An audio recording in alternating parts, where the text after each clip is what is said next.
Kaleidoscope. ये एक heist drama series है जो नेटफ्लिक्स पर रिलीज हुई और मैं आप लोगों को ये भी बता दूं कि इस सीरीज की टोटल 8 एपिसोड्स हैं और हर एपिसोड 35 से 55 मिनट के बीच की है और इस सीरीज को नेटफ्लिक्स पर हिंदी लैंग्वेज में भी रिलीज किया गया है और मैंने बस अभी कुछ देर पहले ही सीरीज को देखकर खत्म किया है और अब मैं आप लोगों से अपने इस रिव्यू के जरिए मेरा इस सीरीज को देखकर जो भी एक अच्छा या बुरा एक्सपीरियंस रहा है वो शेयर कर रहा हूं। तो चलिए अब बिना कोई टाइम वेस्ट करे बात कर लेते हैं कि मेरा इस सीरीज को देखकर एक्सपीरियंस कैसा रहा। तो पहले तो मैं आप लोगों को इस सीरीज की कहानी के बारे में थोड़ा बहुत बता देता हूं। आप इस सीरीज में देखेंगे एक मास्टर थीफ लियो की कहानी जो अपनी टीम के साथ मिलकर एक बहुत बड़ी चोरी करने की प्लानिंग कर रहा है। तो क्या लियो और उसकी टीम अपनी प्लानिंग में कामयाब हो पाएगी या नहीं, यह सब जानने के लिए आपको देखना होगा इस सीरीज को। अब बात करें कि मेरा एक्सपीरियंस इस सीरीज को देखकर कैसा रहा, तो हाइस्ट ड्रामा हमने पहले भी बहुत से देखे हैं, लेकिन जो चीज इस सीरीज को थोड़ा अलग बनाती है वो ये है कि आप इस सीरीज की एपिसोड्स को किसी भी ऑर्डर में देख सकते हैं। आप चाहें तो इस सीरीज को एपिसोड 8 से देखना शुरू करें और एपिसोड 1 पर जाकर खत्म करें, या फिर आप एपिसोड 1 से इस सीरीज को देखना शुरू करके एपिसोड 8 पर जाकर खत्म करें।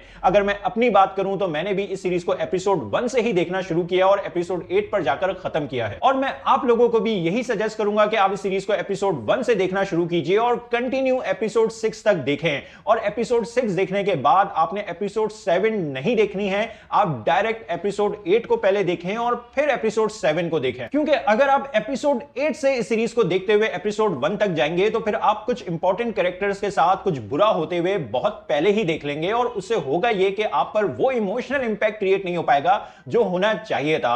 इसलिए मैं आप लोगों को यही सजेस्ट करूंगा कि आप एपिसोड 1 से इस सीरीज को देखना शुरू कीजिए। अब बात करें कहानी और कैरेक्टर्स की, तो कहानी इस सीरीज की एंगेजिंग है। इस सीरीज में वो सारा एलिमेंट मौजूद है जो आप किसी भी अच्छे हाइस्ट ड्रामा में देखना चाहते हैं। इस सीरीज में हाइस्ट की प्लानिंग से लेकर उसकी एग्जीक्यूशन तक सब कुछ देखने में आपको मजा आएगा और कहानी में आपको कुछ ट्विस्ट एंड टर्न्स भी देखने को मिलेंगे, कुछ अच्छे इंटेंस और थ्रिलिंग मोमेंट्स भी देखने को मिलेंगे और थोड़ा बहुत एक्शन भी आपको देखने को मिलेगा। और बस यही नहीं, कैरेक्टर्स को भी काफी अच्छे से डेवलप किया गया है। कैरेक्टर्स की मोटिवेशन से लेकर उनके बीच के कॉन्फ्लिक्ट्स तक सब कुछ काफी अच्छे से एस्टैब्लिश किया गया है और जैसे जैसे ये शो प्रोग्रेस करता चला जाएगा आपको कुछ कैरेक्टर्स इस शो के जरूर पसंद आने लगेंगे और उनसे आपका थोड़ा बहुत इमोशनल कनेक्शन जरूर बिल्ड हो जाएगा। और जब उन कैरेक्टर्स के साथ इस सीरीज में कुछ बुरा होगा तो उसका एक थोड़ा बहुत इमोशनल इंपैक्ट आप पर भी होगा, जो कि एक अच्छी बात है। बाकी जो एक्टर्स की परफॉर्मेंसेस हैं सीरीज में वो बहुत अच्छी हैं। सीरीज का जो म्यूजिक है, जो प्रोडक्शन वर्क है इस सीरीज का, वो सब कुछ भी काफी अच्छा है। अब इस सीरीज के वीक पॉइंट्स की बात करें तो इस सीरीज में नॉन लीनियर वे में स्टोरी टेलिंग की गई है और नॉन लीनियर वे में स्टोरी टेलिंग होने के बावजूद भी आप कहानी के एक बड़े ट्विस्ट को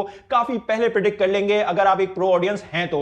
इसलिए जब वो ट्विस्ट खुलकर आपके सामने आएगा तो वो आपको शॉक्ड और सरप्राइज नहीं कर पाएगा, जो कि थोड़ा डिसअपॉइंटिंग है। इसके अलावा जो इस सीरीज की लेंथ है वो भी मेरी नजर में थोड़ी ज्यादा बड़ी है। अच्छा होता अगर इस सीरीज को 6 से 7 एपिसोड्स के अंदर ही खत्म कर दिया जाता। बाकी जो इस सीरीज की एंडिंग है उसको भी लेकर मेरी अभी थोड़ी मिक्स फीलिंग्स हैं। खैर, इस तरह के कुछ इश्यूज होने के बावजूद भी मेरी नजर में ये एक एंजॉयबल शो है, इसलिए मैं सीरीज को रेट करूंगा 8 आउट ऑफ 10 और आप लोगों को सजेस्ट करूंगा कि अगर आप लोगों को हाई थ्रिलर देखना पसंद आते हैं तो फिर ये सीरीज भी आप लोग जरूर देखें, एंजॉय करेंगे। बस हाँ, ये शो फैमिली के साथ देखने के लिए नहीं है क्योंकि इस सीरीज में आपको कुछ अडल्ट सीन्स देखने को मिलेंगे, लेकिन अच्छी बात यह है कि इस सीरीज के सीजन 1 में ही कहानी को खत्म कर दिया गया है क्योंकि ये एक लिमिटेड सीरीज है, तो इसीलिए आपको इस सीरीज के सीजन 2 के रिलीज का वेट नहीं करना पड़ेगा। तो आप लोगों को ये सीरीज कैसी लगी अपने ओपिनियन कमेंट बॉक्स में जरूर दें। मेरी वीडियो पसंद आई तो लाइक करें और चैनल को सब्सक्राइब करना मत भूलें। फिर मिलते हैं किसी और वीडियो में। शुक्रिया।